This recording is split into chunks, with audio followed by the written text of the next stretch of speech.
Thank you. I think it was Sam Altman who said, don't waste your time saying thank you when you use ChatGPT. But since neither you nor I are chatbots, I'd like to take advantage of the opportunity to say thank you to the organizers, Sister Helen, Gustavo, and Paolo, if he's around. Thank you above all for the opportunity to be here, to meet, to listen, and to learn from very wise people whom I hope from now on would not only be my colleagues, but also my friends.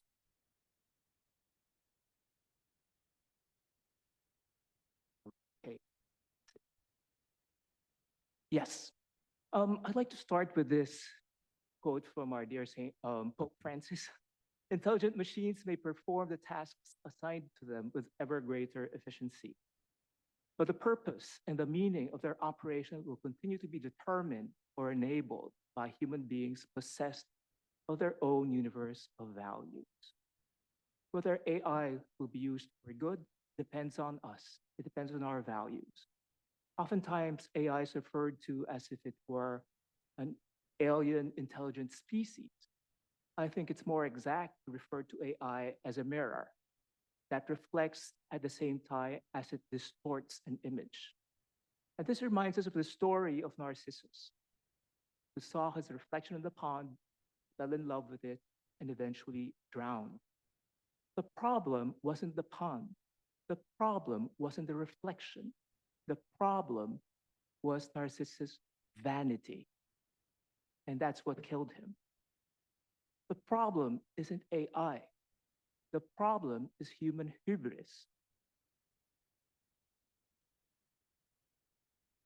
I'll make my presentation in 3 steps.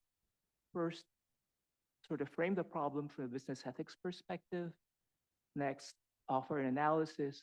And thirdly, present a proposal. What is the problem? Resources are scarce relative to human desires, which are almost infinite. What often happens is that resources are concentrated, and this leads to inequality. Inequality in itself is not problematic. We here are unequal in age, in height, in weight. It only becomes problematic when it deprives certain people of the goods and resources that they need in order to thrive and to flourish. And this, I think, is what this chart suggests. On the left-hand side, you see the market cap of companies, of the largest AI companies. NVIDIA with $4.3 million worth, Microsoft not so far behind. And on the right side, you see the nominal GDP, that is the worth of the goods and services produced within a country for a full year. And what we're seeing is that the 26,000 employees behind NVIDIA are working for a company that's worth even more than the 1.4 billion people who are working in India, or the 125 million people who live in Japan. Microsoft is right there with the GDP of UK. You might say that we're comparing pears and apples here. I agree. But they all converge in the same dollar figure. So that leads us to the question, is this actually the best use of the resources that we have right now? Are there other more pressing problems? Let's consider this when we see, on the one hand, McKinsey, okay, I know it's a consulting company. Nonetheless, they say 80% of the companies using generative AI report no significant bottom line impact. And secondly, MIT, June 25, followed through saying 95% of the generative AI projects fail to deliver in boosting profits. So there's a dilemma here. Various media and recently institutions such as the IMF, the World Bank, even the Bank of England have been warning that we're moving towards the bubble territory. What does that mean? There's no way that we'll be recovering investments within any reasonable time frame. So is this really the best use of those resources? That is a problem. Now, what is AI? So I'm engaging in a corporate planning strategic tool, which is the SWOT, the SWOT analysis. It's helpful, okay, for whatever it's worth. I think it gives us a balanced picture of what AI is, its strengths, its weaknesses, the opportunities, and the threats behind it. Let's start with the strengths. And here's my stab at an AI definition.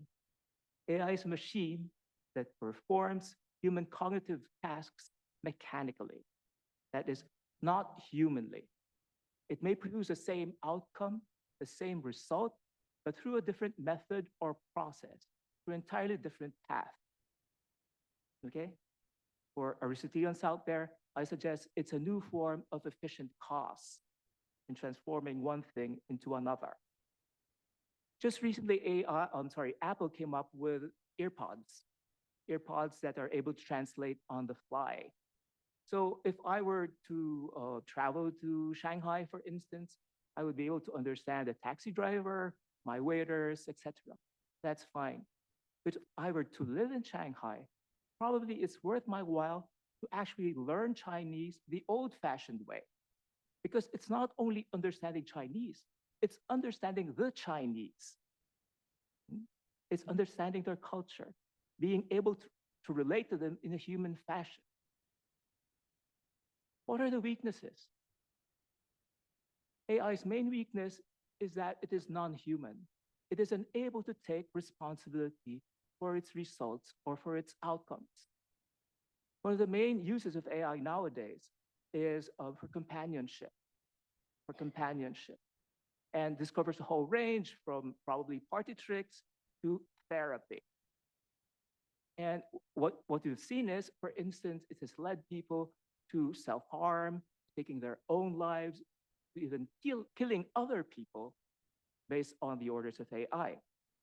Don't get me wrong, probably the first time that AI was used in therapy was in order to screen returning veterans to the US homeland, because there weren't enough psychotherapists to do the first screening. Surprisingly, people are more open when speaking with a chatbot. They don't feel judged. So there are positives there as well. But that's just the first screening. As soon as possible, therapists, human therapists, have to enter into play. Third, the opportunities, what AI can, what AI cannot, and what AI should not do. Generally speaking, I think it's safe to say that AI should serve to augment and enhance human capacity, human agency. Yes. So we see this, for instance, in AlphaFold, it's able to predict protein folding. And that way, discover new drugs, for instance, or in differential diagnosis, or there are lots of other things, all the positives. It could help in climate change as long as it's able to offset all the energy requirements, probably. And on the other hand, AI should replace humans in abilities that are dull, dangerous, or dirty. Dull. Okay, but this is relative, each one of us. I had a brother, I say had because already passed, who had Down syndrome. I think it's a misnomer. It should be called the up syndrome because he just spreads joy to everyone around them. And his job was folding cardboard boxes. He enjoyed it. It gave him dignity. It earned him a living.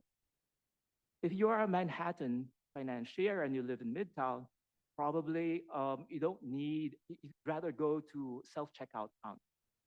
That's understandable.